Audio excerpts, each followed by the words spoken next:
মানে নাটকবাজি কৰা হিমন্ত বিশ্ব শৰ্মাক আমি হুকিয়াই দিব বিচাৰিছোঁ। এই ধৰণৰ নাটকবাজি বন্ধ কৰক আৰু যেটো আপুনি আপোনাৰ যদি দম আছে তেতিয়াহ'লে আপুনি ডাইৰেক্ট মাটিৰ পট্টা দিয়ক। আদিবাসীসকলে গৰজিছে ২৬ৰ নিৰ্বাচনত বিজেপিক বৰ্জনৰ দিছে হুংকাৰ। বিজেপিয়ে পালন নকৰিলে পূৰ্বতে দিয়া এটাও প্ৰতিশ্ৰুতি। ৫৫১ টকা দৈনিক মজুৰি নোহোৱালৈ বিজেপিক বৰ্জনৰ কঠোৰ হুংকাৰ। চাহ শ্ৰমিকসকলৰ ঘাম আৰু তেজৰ ওপৰত নিৰ্ভৰ কৰা চৰকাৰে এতিয়া তেওঁলোককেই অৱহেলা কৰিছে। এই অবিচাৰ আৰু সহ্য কৰা নহ'ব। হিমন্ত চৰকাৰৰ প্ৰতিশ্ৰুতি ভংগ আৰু চাহ শ্ৰমিকৰ প্ৰতি অৱহেলাৰ বিৰুদ্ধে সৰব হৈ উঠিল সদৌ অসম আদিবাসী ছাত্ৰ সন্থা চমুকৈ আছা।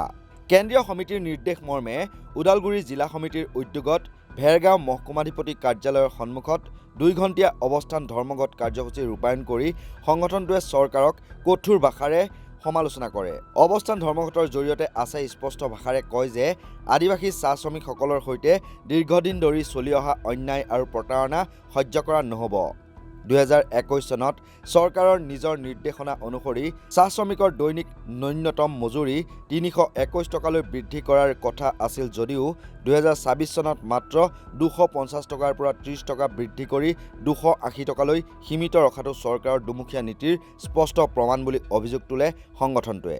আছাই মূলতঃ অসমৰ আদিবাসী চাহ শ্ৰমিকৰ দৈনিক ন্যূনতম মজুৰি অতি শীঘ্ৰে ৫৫১ টকালৈ বৃদ্ধি, অসম চৰকাৰে চাহ বাগিচাৰ ভূমি আদিবাসী পৰিয়ালক প্ৰদান কৰাৰ দৰে বিটিচিটো আদিবাসী চাহ শ্ৰমিকসকলক তেওঁলোকৰ ভোগ দখলত থকা ভূমিৰ অধিকাৰ নিশ্চিত কৰিবলৈ হিমন্ত বিশ্ব শৰ্মাৰ চৰকাৰক দাবী জনায়। আদিবাসীসকলৰ যি দীৰ্ঘদিনীয়া দাবী, এই দীৰ্ঘদিনীয়া দাবীক বিজেপি চৰকাৰে বাৰে বাৰে হেতালি খেলি তেখেতসকলে আমাক প্ৰতাৰণা কৰি আহিছে আৰু এই প্ৰতাৰণাৰ প্ৰত্যুত্তৰত আমি আজি এই অৱস্থান ধৰ্মঘট কাৰ্যসূচী ৰূপায়ণ কৰিবলগীয়া হৈছে। বিজেপি চৰকাৰে চৰকাৰ গঠন হোৱাৰ পূৰ্বে আদিবাসীসকলক ৬ মাহৰ ভিতৰতে জনজাতিকৰণ দি প্ৰদান কৰিম বুলি তেখেতসকলে আশ্বাস দিছিলে। চাহ শ্ৰমিকৰ দৈনিক মজুৰি বঢ়াই দিয়া হ'ব বুলি আশ্বাস দিছিলে। ভূমি পট্টা প্ৰদান কৰিম বুলি তেখেতসকলে আশ্বাস দিছিলে। কিন্তু গোটেইখিনি এই আশ্বাস ভিকু ভাওনাত পৰিণত হৈছে। এই ভিকু ভাওনাৰ প্ৰত্যুত্তৰত এটা যুদ্ধ হ'ব। এই যুদ্ধখন আদিবাসী ছাত্ৰ সন্থাই কৰিব আৰু এই হিমন্ত বিশ্ব শৰ্মা আৰু বিজেপি চৰকাৰৰ বিৰুদ্ধে অহা ২০২৬ চনত আদিবাসী ছাত্ৰ সন্থাই বলিষ্ঠ সহকাৰে এই বিজেপি চৰকাৰৰ যিবিলাক গাফিলতি, ভিকু ভাওনা, ভেলকিবাজিক আমি যোগ্য প্ৰত্যুত্তৰ দিবলৈ আদিবাসী ছাত্ৰ সন্থাই সংকল্পবদ্ধ হৈছে। ২০২৬ বিধানসভাৰ পূৰ্বে আদিবাসীসকলক যদি জনজাতিকৰণ প্ৰদান কৰা নহয় তেতিয়াহ'লে আদিবাসী ছাত্ৰ সন্থাই এই বিজেপি চৰকাৰক এই অসম আৰু ভাৰতবৰ্ষৰ পৰাও আমি উখুৰাই ফালি পেলোৱাৰ কাৰণে আদিবাসী ছাত্ৰ সন্থাই সংকল্পবদ্ধ হৈছে আৰু আমি দাবী জনাই আছোঁ। বাৰে বাৰে আমি আমাৰ দাবীক এই হেমন্ত বিশ্ব শৰ্মা চৰকাৰ তথা মোদী চৰকাৰে চাহ শ্ৰমিকৰ যি দৈনিক মজুৰি তেখেতসকলে ২০২১ চনতে ৩৫১ টকা ৩৩ পইচা দিম বুলি তেখেতসকলে নিৰ্ধাৰণ কৰিছিলে। এই তেখেতসকলৰ যিটো ৱেজ কেলকুলেশ্যন কৰি তেখেতসকলে ওলাইছিল সেইটোকে তেখেতসকলে দিবলৈ সক্ষম নহ'ল। এতিয়া আকৌ তেখেতসকলে ২০২৬ চনত তেখেতসকলে ৩০ টকা যি বঢ়াই দিছে সেইটো আমাৰ কাৰণে কোনো পধ্যে গ্ৰহণযোগ্য নহয়। আদিবাসী চাহ শ্ৰমিকে কোনো পক্ষে এইটো গ্ৰহণ কৰা নাই। আমি কোনো পধ্যে মানি ল'লোঁ। আমাক চাহ শ্ৰমিকসকলক দৈনিক মজুৰি কমচে কম ৫৫১ টকা নহ'লে ৬০০ টকালৈকে বৃদ্ধি কৰিব লাগে আৰু যদি এইটো নকৰে তেতিয়াহ'লে আমি ইয়াৰ উচিত প্ৰত্যুত্তৰ দিম। লগতে আৰু এটা আমাৰ দাবী আছে, ভূমিৰ অধিকাৰ। আদিবাসীসকল ভূমি অসমত মোটামুটি কেতিয়াবা কয় ৮০ লাখ ৯০ লাখ আদিবাসীৰ জনসংখ্যা আছে, কিন্তু এই বিজেপি চৰকাৰখনে ৪.৫ লাখ মানুহক চিনাক্ত কৰি পালে। বাগানত থকা মানুহক তেখেতসকলে ৪.৫ লাখ মাত্ৰ তেখেতসকলক ফৰ্ম বিতৰণ কৰি আছে এই ভূমিৰ পট্টা দিম বুলি কৈ পেলাই। আমাৰ আদিবাসী মানুহ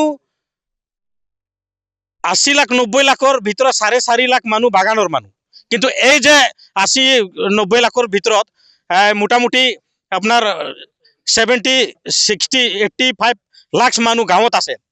এইসকলৰ কাৰণে এই চৰকাৰখনে একো চিন্তা কৰা নাই। আমি ইয়াতে যিমান মানুহ আছোঁ গাঁৱৰে মানুহ আছোঁ, বাগানৰো ল'ৰা ছোৱালী আছে, চবে আমি একেলগে ডিমাণ্ডটো কৰি আছোঁ লেণ্ড পট্টা লাগে, ভূমিৰ অধিকাৰ লাগে বুলি। কিন্তু তেখেতসকলে মাত্ৰ 4 লাখ মানুহক তেখেতসকলে এই ফৰ্ম বিলাই আছে। সেইটো কিহৰ ভিকু ভাওনা?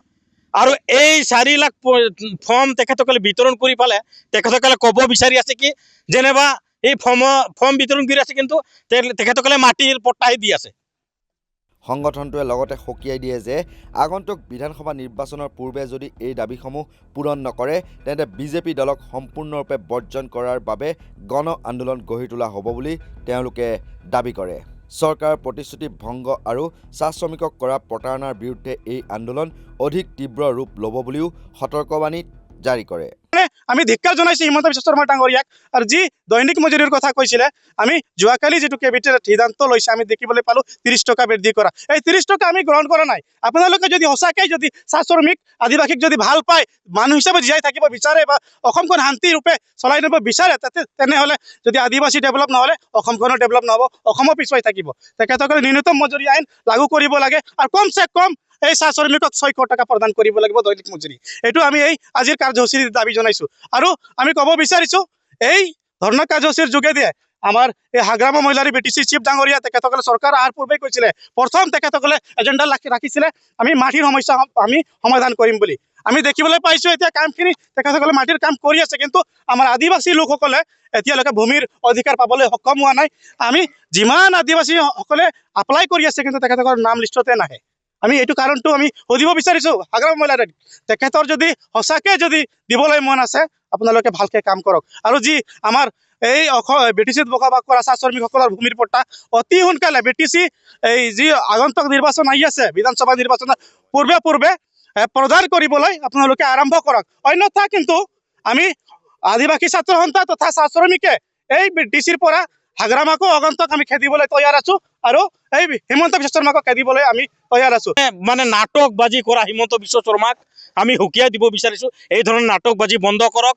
আৰু যিটো আপুনি আপোনাৰ যদি দম আছে তেতিয়াহ'লে আপুনি ডাইৰেক্ট মাটিৰ পট্টা দিয়ক, এই ফৰ্ম আমাক নালাগে। আদিবাসী যিমান অসমত আদিবাসী আছে সকলোকে প্ৰদান কৰক, সেইটো আমি বিচাৰি আছোঁ। নহ'লে এই 2026 চনত আমি যোগ্য পত্ৰটো দি ইয়াক ব্ৰহ্মপুত্ৰ উখৰাই পেলাবৰ কাৰণে আমি অসম আদিবাসী ছাত্ৰ সন্থা সাজু হৈ আছে। অৱস্থান ধৰ্মঘটত বক্তাসকলে একে সুৰে কয় যে চাহ শ্ৰমিকসকলৰ ঘাম আৰু তেজৰ ওপৰত নিৰ্ভৰ কৰা চৰকাৰে এতিয়া তেওঁলোককে অৱহেলা কৰিছে। এই অবিচাৰ আৰু সহ্য কৰা নহ'ব। তেখেতসকলক আমি চেলেঞ্জ কৰিব বিচাৰিছোঁ, তেখেতসকলক আমি যি আমাৰ মা দেউতাৱে শ্ৰম কৰি কিনে যিটো 250 টকা পায়, তেখেতসকলক আমি 1 মাহ বহাই কিনে ঘৰত 250 টকা দিম। তেখেতসকলে চলিব পাৰিব নেকি? আমি অপেন চেলেঞ্জ কৰিছোঁ হিমন্ত বিশ্ব শৰ্মাক, আহক আমি ফ্ৰীকৈ তেখেতসকলক এই 250 টকা প্ৰদান কৰিম। তেখেতসকলৰ পৰিয়ালক তেখেতসকলে পোহপাল কৰি দেখাওক আৰু এই শ্ৰমিকৰ যিটো কোঠা আছে, যিটো ঘৰ আছে, তাতে বসবাস কৰি দেখাওক। আমাৰ এই বাগানত বসবাস কৰা ইমান কষ্টৰে মানে নিজৰ জীৱনটো নিৰ্বাহ কৰি আছে, কিন্তু তেখেতসকলে জানিও অযথা হৈ আছে। আৰু এই চেগতে মই ক'ব বিচাৰিছোঁ আমাৰ যি শ্ৰম মন্ত্ৰী ৰূপেশ গোৱালা ডাঙৰীয়া, তেখেতে যোৱা যিটো বিধানসভা নিৰ্বাচনৰ পূৰ্বে তেখেতে মানে আন্দোলন কৰিছিল, ৰাতি দিন একো নাই, মানে হাৰ পোৱা নাই, আন্দোলন কৰিছিল। এইটো তেখেতে টিকেট পাবৰ কাৰণে কৰিছিল নেকি? আজি MLA হোৱাৰ পিছত তেখেতৰ মুখৰ পৰা মাত নোলায়। বিধানসভাত মুখ্যমন্ত্ৰী ডাঙৰীয়াই তাক অপেন চেলেঞ্জ কৰিছে যে আমি যদি দৰমহা বৃদ্ধি কৰিব বিচাৰোঁ, এই ৰূপেশ গোৱালাই আমাক বাধা দিব, ৰূপেশ গোৱালাই বেয়া পাব। সেই কথাটো আজিলৈকে তেখেতে চেলেঞ্জ কৰা নাই, কিয় কটা নাই তেখেতৰ কথাটো? আমি এই ৰূপেশ গোৱালাক আমি সকীয়াই দিব বিচাৰিছোঁ। তেখেতে যদি সঁচাকৈ শ্ৰমিক নেতা হয়, শ্ৰমিকৰ কাৰণে চিন্তা কৰক, না খালি টিকেট আৰু তেখেতৰ গাদী বচাবৰ কাৰণে যদি নেতা হৈছে, তেখেতক কিন্তু এই আদিবাসী চাহ শ্ৰমিক আগন্তুক দিনত এই গাদীৰ পৰা উখৰাই পেলাবৰ কাৰণে ব্ৰহ্মপুত্ৰত ৰেডি আছে। আশাই স্পষ্ট কৰি দিয়ে যে এই আন্দোলন কেৱল মজুৰি বৃদ্ধি বা ভূমি অধিকাৰৰ বাবে নহয়, ই হৈছে আদিবাসী সমাজৰ মৰ্যাদা আৰু অধিকাৰৰ সন্মান ৰক্ষাৰ সংগ্ৰাম।